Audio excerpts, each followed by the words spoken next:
MP for North Tong. What do you make of it?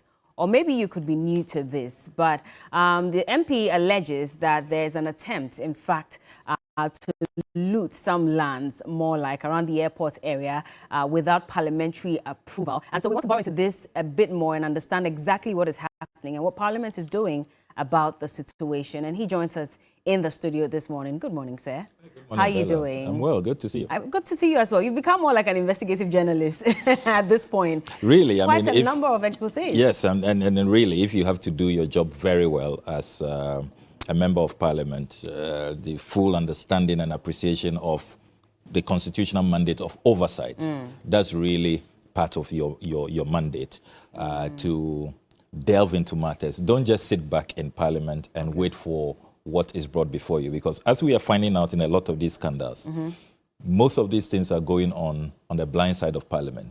They don't seek parliamentary approval. They will not present it to you. You won't find it in annual reports. You won't find it in work plans. You will not find it in the budget approvals that they bring forth to Parliament. Okay. So if you just sit in Parliament and wait for documents before you interrogate, a lot is going to go amiss.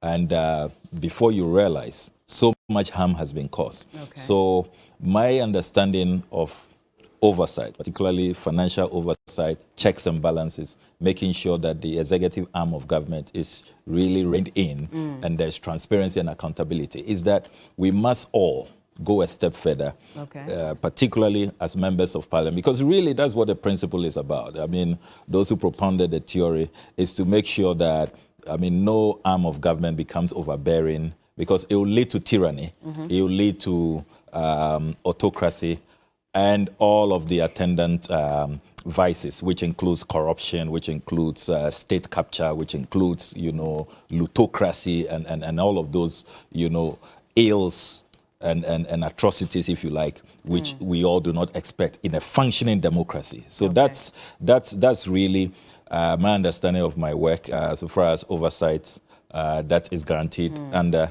the 1992 Constitution for members of Parliament. So often I hear people say, is he not taking the role of investigative journalist? Is he not stampeding their work? No, not at all. I'm only really carrying out my constitutional mandate and going to the next level. Probably we are used to all of us sitting back and waiting for the investigative journalists to bring these matters to the fore. But I think that we need to investigate these matters. All of us, we have that duty. And if you read the Constitution carefully, even beyond members of Parliament, even citizens, why do we have the Whistleblowers Act, for example? All of us are enjoined, to blow the whistle, to blow the alarm, and to bring these matters to the fore so that anytime there's wrongdoing, anytime state resources are being diverted, we can all be, useful citizens, patriotic citizens that will stop, the rot, the canker, and set this country on a good path. How many pieces have you worked on so far? Because I remember the Frontiers Healthcare, you traveled all the way to the United States. This was just a few months ago. Now, prior to that, you had also hammered on the president's expenditure on travels. And even that, we had the defense minister come and say that, well, those are very high security matters, and so we cannot really give out those information like you were asking for. And a few others, of course. Reverend Kusi Abuating, that case is currently in court at the moment as well. So you've worked on how many so far? I'll say about 10 major. 10? 10 major exposés. Remember the Oslo Chancery one? The Foreign Ministry was about to purchase a building in Oslo, Norway, for Chancery. And when I went through the documents they presented to us in Parliament, the figures clearly were on the high side. So I decided to go to Oslo undercover and see things for myself. It turns out that is a building which had been sold a year earlier for just about $2.7 million. Then it was sold again to an unknown buyer for $3.5 million. And it was that unknown buyer who insisted on being secret. And under Norway law, you have that right if you don't want to, disclose your identity and the parties in the transaction. And interestingly, that unknown buyer who had bought that building for $3.5 million was now selling it to Ghana for $12.2 million. Can you believe that? I mean, inflationary pricing of the most ridiculous kind, from 3.5 to about $12.2 million. So I had to blow the whistle. Certainly, the foreign minister was not too pleased. You remember there was some altercation in Parliament, which I think was unfortunate. We have since, I think, mended matters, and I think they understand that I was only carrying out my mandate, Has particularly there been a finality on as that ranking matter? member on the Foreign Affairs Committee. So, fortunately, thanks to the expose, the ministry backed out of the transaction. It had to even go to court. The Attorney General had to fly to Norway because the owner of the property was saying that, look, you had committed, we have signed all the paperwork, and why are you backing out? I don't really care about what your members of parliament are saying. And he went to court. But fortunately, the foreign ministry came up with a defense that those who were acting in Norway didn't have the full authorization of the minister here. And so the government was not really fully aware. So use that, defense to secure a favorable judgment. So as we speak, thanks to that expose, we saved this country about $8 million. Then the second one, I'll run through. Let's run through quickly because we have to get into the health I'll run scandal. through quickly. You remember the presidential travel scandal, the luxury chartered jets. Ghana has a functioning presidential jet in pristine condition, mint condition more or less. A jet that has nothing wrong with it. It had been ordered by President Kufuor. President Mills used it. President Mahama used it. Suddenly, President Akufo-Addo was not using it. And it was unknown to Parliament, unknown to the Ghanaian people. I had to make that discovery that apparently the jet had been packed. The Falcon 900EX, which is a long-range aircraft, had been packed. And the president had opted for very expensive 20,000 euros an hour ultra-luxury jets.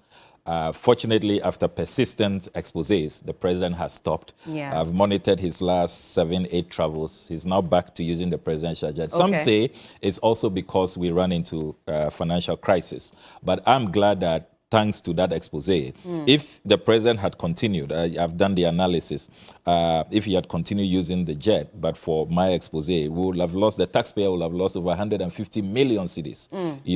Then I can talk about the e-transaction levy services. When e-levy was introduced in Parliament, virtually unknown to all of us, they had come up with a scheme to have what they call revenue assurance. And everything was cooked. It was valued at 241.9 million Ghana cedis. Again, we had to expose that. And fortunately, that was removed as a cabinet decision after my expose, that whole 241.9 million revenue assurance transaction, because that's something that the GRA could have done, or the Bank of Ghana using their GIP systems could have done. And there was no need to create, that whole. So we saved 241 million. For the sake of time, can we just go into the heaven scandal? Let me just run through. Then you remember the almighty National Cathedral. Imagine if that project was continuing. Already on the blind side of Parliament, violation of the Constitution, 339 million Ghana cedis had been siphoned into that project. We now have the world's most expensive pit. Nothing to show for it. And I'm glad that some reverend ministers have resigned on principle and based on their conscience. Then Reverend Victor Kusi-Boateng and the Kwabena Edu-Gyamfi double identity scandal. People only focus on the criminal conduct, but there's also the payments. If this scheme had not been discovered, you're seeing that he was sitting on the board and making payments to a company where he is director as Kwabena Edu-Gyamfi. He had made an initial 2.6 million cedis payment. So it's good that we uncovered that. Then there was a kitchen scandal, which was a Gabi Ochidakun West Blue Alliance, 187 million Ghana cedis, which we have stopped because in opposition they said this deal was bloated, it didn't go through due process, we didn't have value for money. And suddenly Gabi Ochidakun was trying to demand 187 million, wrote several letters. Was he demanding? That was a client. Yes, I mean his client, but he was at the forefront. The lawyer, exactly. Yes, but he was at the forefront of the opposition, saying that this deal didn't guarantee value for money. And suddenly he's saying that now as lawyer for West Blue that President Mahama didn't pay enough. So the double standards. And I'm glad that since the expose, they've all backed off. So we've saved 187 million. Then there's the Frimpong Boatin Apex Pollution dubious judgment debt, which I suppose $88.2 million. That also has been taken off the table. Then there's Frontiers and now the Heaven Exactly. Scandal. So tell us about the Heaven Scandal for those who may not have had time to read, because those were lengthy documents that you posted. There's a part 1, part 2, and part 3. Yes. Tell us about what exactly is the Heaven Scandal. So basically the Heaven Scandal, and I call it the Heaven Scandal because the company at the center of this create, loot, and share scheme is called Heaven Builders Limited. And take note of the penchant for these holy, names. National Cathedral, we are going to build for God. And it turns out that, don't have holy intentions. Now, Heaven Builders, as if it's some but you are linking enterprise. it as if to say that it's the same people behind it. No, I mean, the point is how they really like to go for these, supposedly holy. Who are they? You'll get to know them soon. I mean, clearly they have collaborators in government. It's a whole state capture agenda. So Heaven Builders Company Limited has been offered initially 38.12 acres of prime land belonging to the Ghana Airports Company Limited. And so that means that it's land for all of us. The Ghana Airport Company Limited is a public entity. They are only acting in trust on our behalf. So the land belongs to us. Now, this airport land, we have about 93 acres left. And the plan has always been that there will be phase 2. So you preserve them for further development. The airport started, remember, with Terminal 1. Then we added Terminal 2. Now we have Terminal 3, which continues to win a lot of international awards. If these lands had not been preserved, we would not have seen these expansions. So it's always important that when you are taking a strategic decision that will virtually, undermine future expansion and all of that, these are matters that must be carefully considered, and there ought to be utmost transparency. The Ghanaian people must be involved because it's our land. It's land that we have. The state has done compulsory acquisition, taking it from your people, the Ghana people, who could have probably benefited, your family, elders, and all of that. They have, generously decided that, look, for all of us, our national interest, we will give you this land. So it's important that what you acquire the land for, you maintain that use of it. The Constitution is very clear about that. So I was really surprised when I intercepted this letter dated December 16, 2022, signed by Mrs. Pamela Jamson Tete, the Managing Director of the Ghana Airport Company Limited, which reads, offer allocation of land at Airport City 2 project site to Heaven Builders Limited in consideration for the provision of Airport City 2 infrastructure.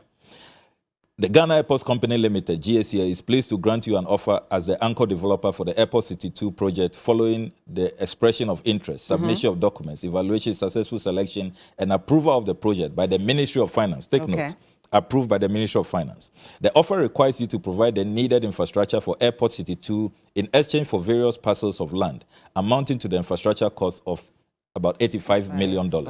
So you go through this offer and allocation letter, and it's clear that Heaven Builders Limited has been asked to just come for this land, and they are to provide infrastructure. That's the consideration, $85 million.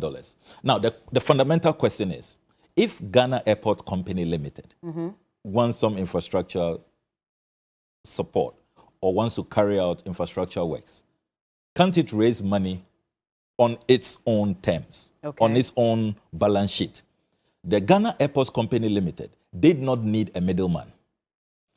They did not need this track record-less Heaven Builders Limited. Why do you say that? Because part 3 of my scandal exposés, I revealed that Heaven Builders apparently has no office. The office address they provided to official institutions, the Office of the Register of Companies, and even the Ghana Airport Company Limited. When I went there, Site 4, house number F17.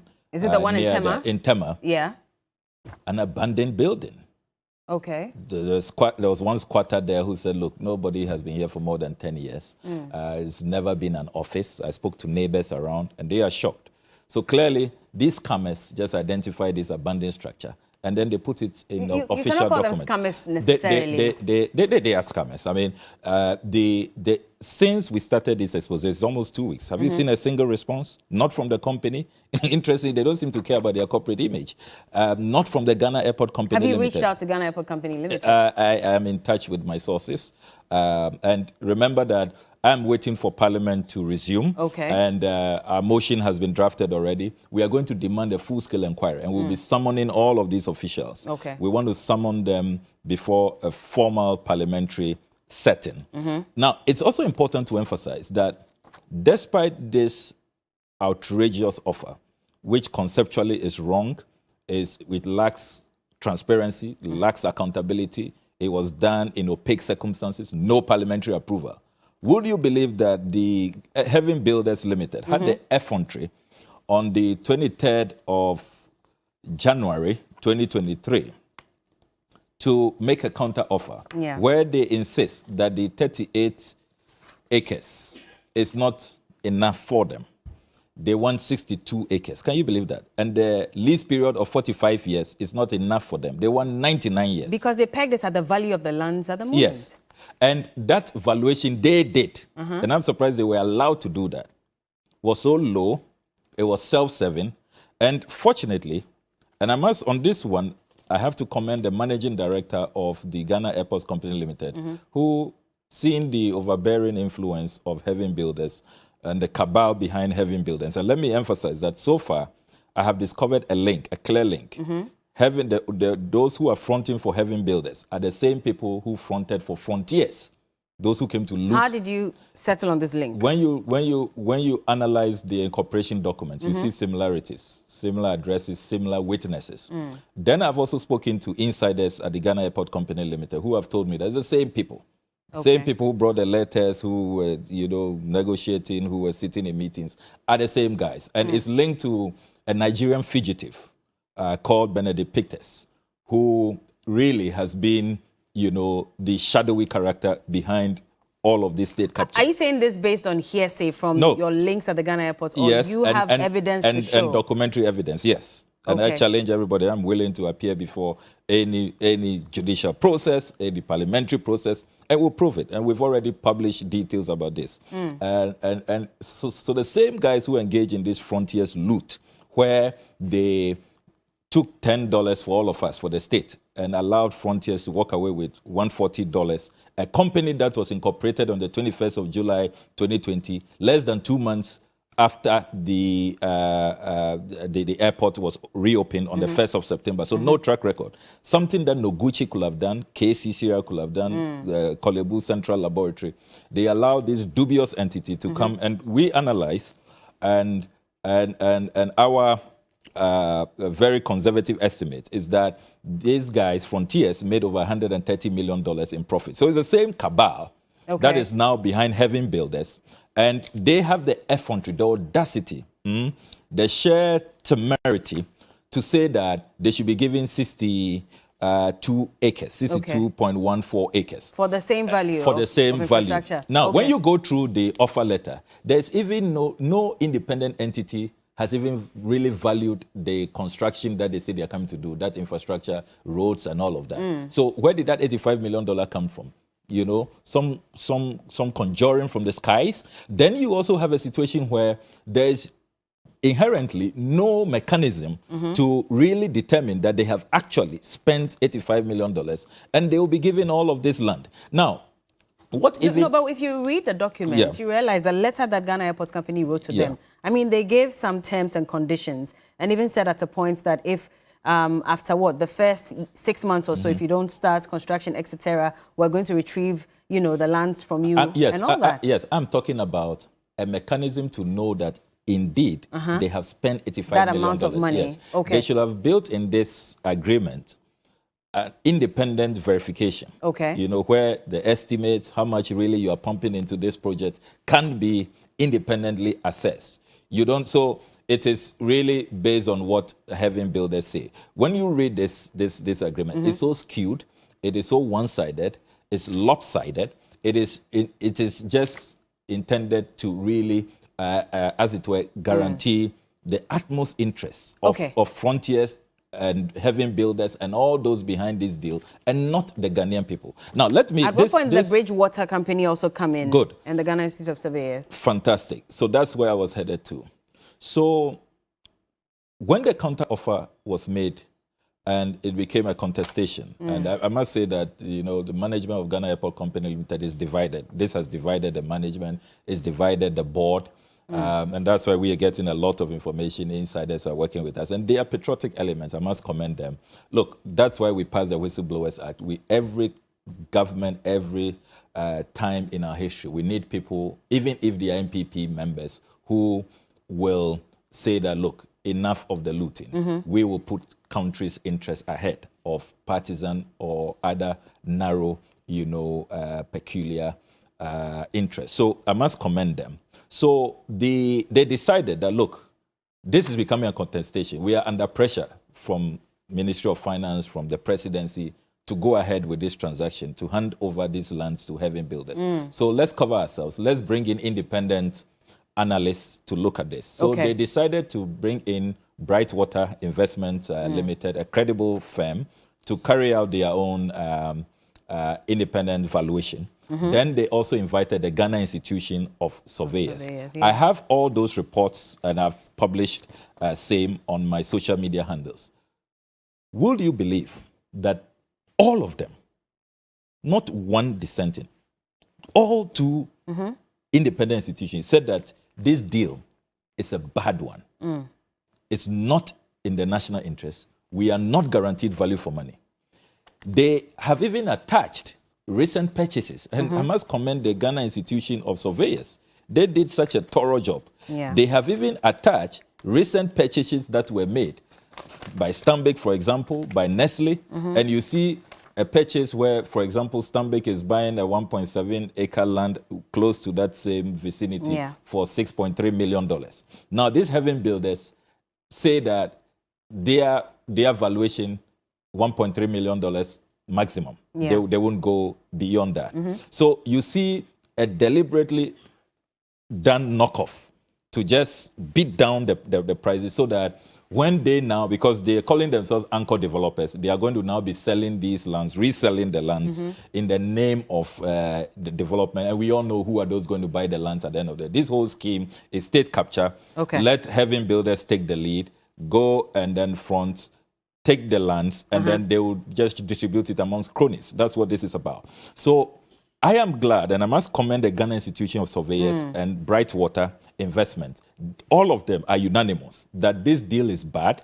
The counter offer should not be entertained at all, and that this project, this whole transaction, does not guarantee value for money. And I have presented those reports. The Ghana Institution of Surveyors cannot deny that they were invited and they have carried out this assessment. I see the report, yes. And I mean, even Brightwater says that they recommend the offer of 40 acres to Heaven Builders as payments for the total cost of works for the installation. So they've even increased it a little per what Ghana Airport Company Limited was given to them. But you seem to use some very choice words to describe those you say are behind this business deal. I mean, ideally, this should also, again, go to court, should it not? If you have concerns about some of these things and you doubt that Parliament as well is on the side, it looks as if we talk a lot, but a lot of these people have not been brought to book, even though you've done quite a number of exposés. Let me emphasize that as a member of Parliament, I must really exhaust my parliamentary opportunities. And all over the world, members of Parliament use the institution and the constitutional right to carry out oversight imposed on them to the maximum. And that's what I'm doing. I don't believe that initial stages you rush to court, another arm of government, when Parliament can be well versed with these matters and can look into it. And that is why we always adopt the route of motions, inquiries, because the parliamentary institution is very powerful. If there is consensus and we all decide to really put aside the partisanship and put our country's interests first. You know, there's so much that we can achieve collectively. I mean, remember the Sputnik V, inquiry. I mean, very far-reaching recommendations made by Parliament. What has happened? Virtually both sides agreed that this... The health minister came out and said he wasn't thinking straight. Yeah, he's still at post. And so that's why we're asking that, yes, we see Parliament also, setting up committees to investigate but Bella, these you issues, cannot, and nothing really Bella, happens. you cannot discount the fact that it was a helpful exercise. There were lots of revelations. We now know a lot about all those shonky sheikhs. And then what happened? Who acted as middlemen. Just like, this love for middlemen to just state capture. So the committee's report was presented, the House debated. What is outstanding is the vote of censure. Why has it taken so long? Because, you see, there's a lot of behind the scenes, what is called the parliamentary discussions, negotiations, horse trading, and all of that, which is really part of parliamentary jurisprudence. Because, you see, we wonder when the question is put, we will have some consensus. And, historically, it's been difficult cutting through this Chinese wall of extreme partisanship. And that's but you have equal numbers in Parliament at the moment. And to succeed, we'll need two-thirds. So you certainly must, cross over and get colleagues on the other side to support you. And those are the kinds of discussions happening behind the scenes. But it's clear from the report that the health minister has been indicted. It is clear. I mean, even the international community keeps asking us anytime we meet, why is your health minister still at post? Parliament should finalize the process. So I'm sure that when Parliament resumes, it's probably going to be one of those matters on the front burner. You think that the other side will get your support? Or will give you their support? I mean, if you look at even how a number of them even came out and said they wanted the finance minister out, had a meeting with the president who says, let's finish our budget reading, let's also finish our deal with IMF, and then we can take a decision. Till date, the finance minister is at post. What's the guarantee that you'll get their support? It's a fair concern, legitimate concern, and that's why I talk about this Chinese wall of extreme partisanship. We are hoping that we can break through. You're hoping? We are hoping. We can only hope. We can only hope. But I believe that the day is coming where, because look, we've had a few in time past, the PC appeal for Rees, and there have been instances where people have taken positions which have not really been, on partisan lines. I believe that day is coming where people will say enough is enough. Members of Parliament will listen to their constituents. And you see, it's also for our constituents to start demanding, if whether it's a safe seat or not, let your MP know that, look, on these matters, look, we will punish you. There's a primaries coming. We will recall you. And we want you to vote in the national interest. So I believe that as our democracy matures and grows, and we deepen, this whole, democratic culture, I am sure that we will begin to see MPs voting on some of these critical matters in the national interest, putting that above the narrow partisan interest. So in the meantime, you're waiting for Parliament to resume sitting? Yes. Our motions have been drafted. I've had meetings with the parliamentary leadership. I've also had meetings with the leadership of the Transport Committee. They are livid, really upset that all of these matters did not come before them. They have been engaging the Ghana Airports Company Limited. Never did they tell them that the airport lands were up for sale, and they had made this dubious offer to Heaven Builders, who have the effrontery to be demanding, 62 acres. Was it sole sourcing? I mean, how did they also arrive at giving this contract to Heaven's Builders? Brilliant question. So the whole procurement process itself is another scandal on its own. And it's something I was going to go to later. I've secured all the tender documents, and really they were not. If you look at the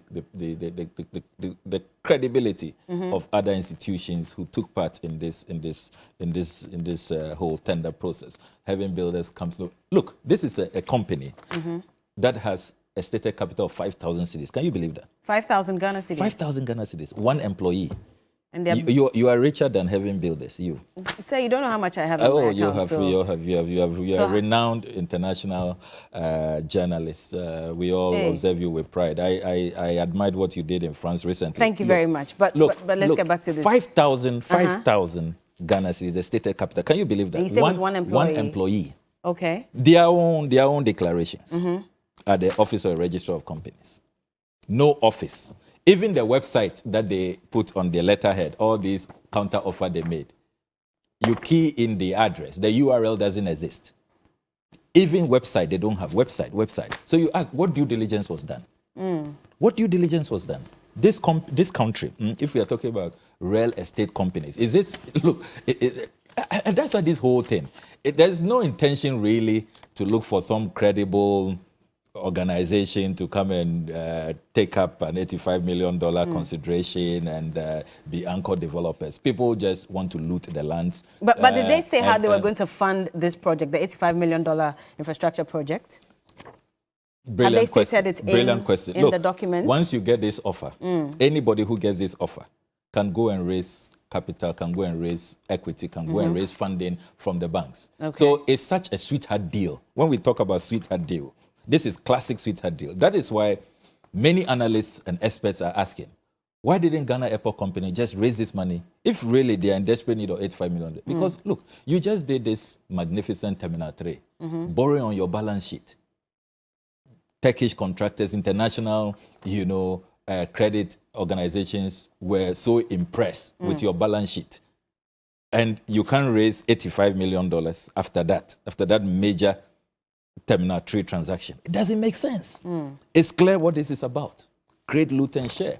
People just want to own prime airport lands. Are you not being unfair? Because, again, in your document, you state the president, you state the finance minister as being behind this, when really there's no evidence pointing to the fact that the president is involved, the finance minister is involved. Yes, you do say that the names that have been mentioned in the documents for Heaven Builders is similar to what was mentioned in the Frontiers. But beyond that, we don't see the president's name there, we don't see the finance minister. You still refer to them as being behind this. Is that not unfair to their person? My dear sister, you were not listening when I was reading. I'm listening, but that's why I'm asking that. Is that not unfair to their person? Because then you sort of create the impression. I didn't introduce them. The Ghana Airport Company Limited, when they made the offer, they introduced them. Okay. And I read the first paragraph. It said, this project has received approval from the Ministry of Finance. It's here in the very first paragraph. But the president is not there. It's here. The president is there? You mentioned Minister of Finance, President. So the Finance Minister is here. Who does the Finance Minister work for? You think that the Finance Minister can take such a major decision? The Finance Minister is only a delegated personnel in government. Okay.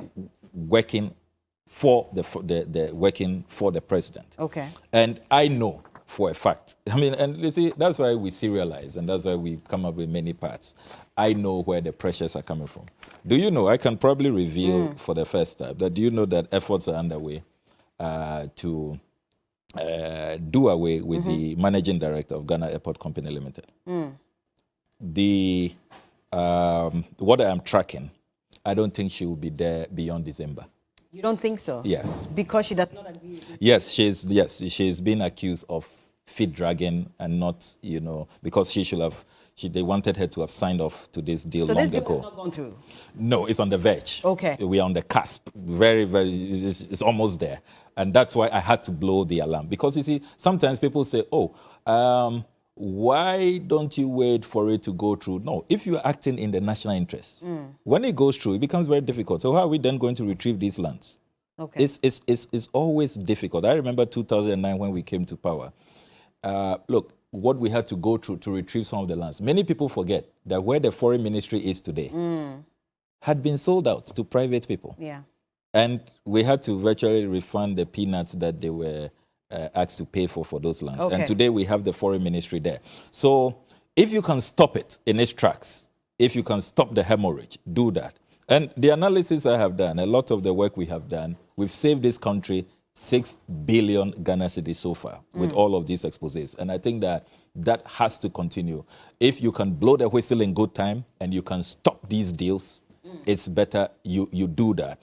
Don't wait for it to be finalized, for it to be consummated, and then you know what happens in this country with judgment debts. The parties will say, we had a valid contract, we had been offered the land, we even had started some work on the land, and you are trying to retrieve it, so you owe us judgment debt. A lot of the judgment debt we pay is because of some of these things. So you stop it in its tracks, it's always better. Okay. You save money, you prevent judgment debts in the future. if the NDC should come to power come 2024, is this something you're going to continue? Absolutely, absolutely. Against your own people? Absolutely, be rest assured, absolutely. Absolutely. You see, if people have followed some of us closely, even when we were last in power, it's not everything that we have agreed with. Even now, you recall that I had to leave the appointments committee. There's some of us who believe in being conviction politicians. When we feel strongly about a matter, we will stand up for it, okay, regardless of the consequences. It's always important that, you see, politics does not become some grand conspiracy by the political elite to engage in a plutocracy, to engage in pillaging and plundering. I mean, if that's what politics is going to become, then some of us, particularly we the young ones, do not want to be part of it.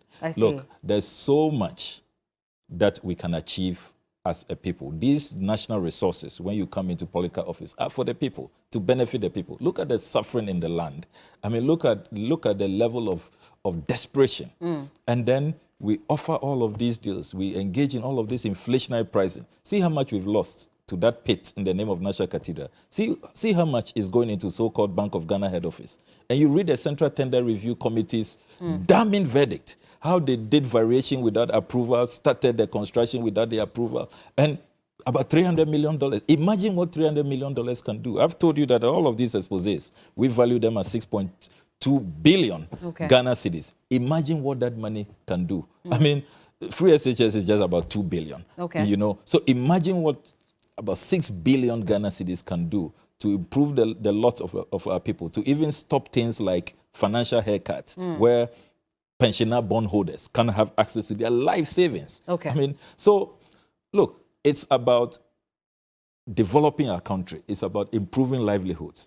It's about making Ghana worth living and not seeing the exodus. Have you gone to the airport lately?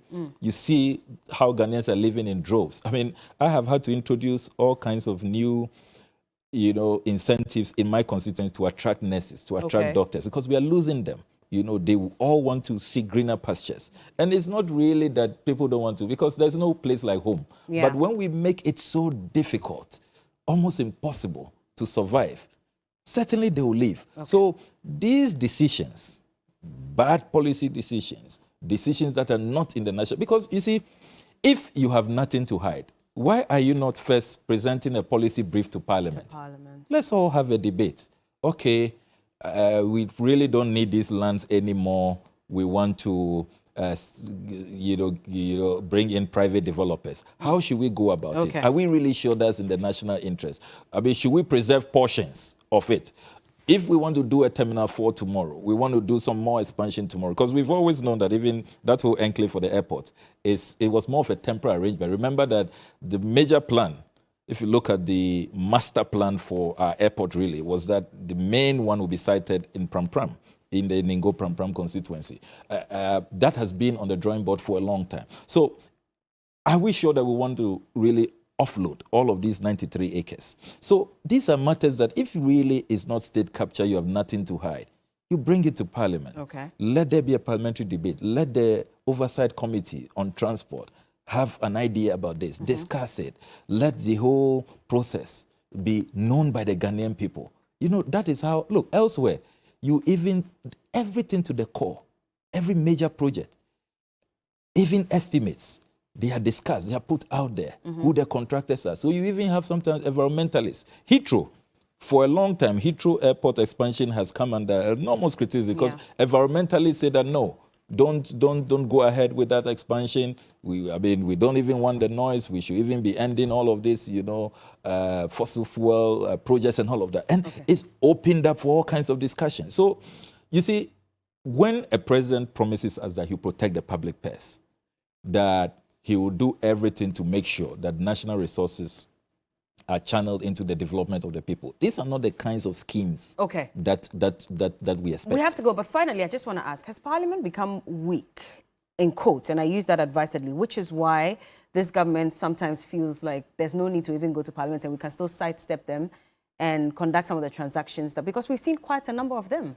Yes, I mean, you are right. Frontiers didn't have any parliamentary approval. National Cathedral did not have any Should we parliamentary blame approval. Parliament as well for becoming a little too chartered weak? Jets. Barking more than they can actually bite? As a member of that institution, so I'm torn. One breath, you want to defend the institution, its viability, its sustainability, its image. But you also want to be honest and say that, because some of us have even been frustrated from within. You know, how long it takes even for these matters to be addressed and all of that. So I think that it's time for an introspection. I think Parliament can be stronger.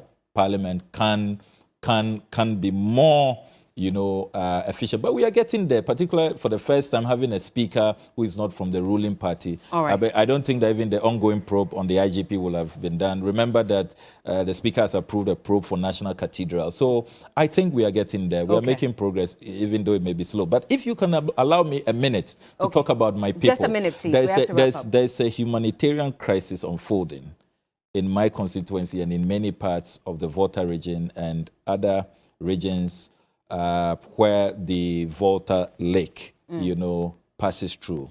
The VRA announced that they were doing some controlled spillage, discharging water because the dam has reached its brim. That has led to a humanitarian crisis. As I speak to you, I can show you footage this morning from my constituency. Many communities, from Mafer to Bato, Aveime, Kome, Ngolikpe, and all of those communities are submerged as I speak to you. Okay. I think that it's regrettable and unfortunate that the VRA went ahead with this pillage without putting in place the right mechanisms, making sure people have relocated to higher ground and providing relief items and all of that. I don't know where NADMO is in all of this. So I'm rushing to the constituency from here, and I want to use this platform to call on all the authorities, VRA, NADMO, the Ministry of the Interior, the President of the Republic. This is a humanitarian crisis, and let's intervene quickly before matters get out of hand. Thank you so much for speaking to us this morning. Honorable Sam Okujeto Ablakwa, he's the MP for North Tongue constituency, and he's also a ranking member on the Foreign Affairs Committee in Parliament. Parliament resumes sitting in about a week's time. In about a week. And so we're looking forward to how this Heaven scandal will be, investigated moving forward and discussed on the floor of Parliament. But is your school winning at Kitchen Wars Grand Finale? Well, we're going to be speaking to Achimota School, and there are concerns that maybe they could win this year's edition. Could that really happen? Cookie's coming with that conversation. Don't go anywhere.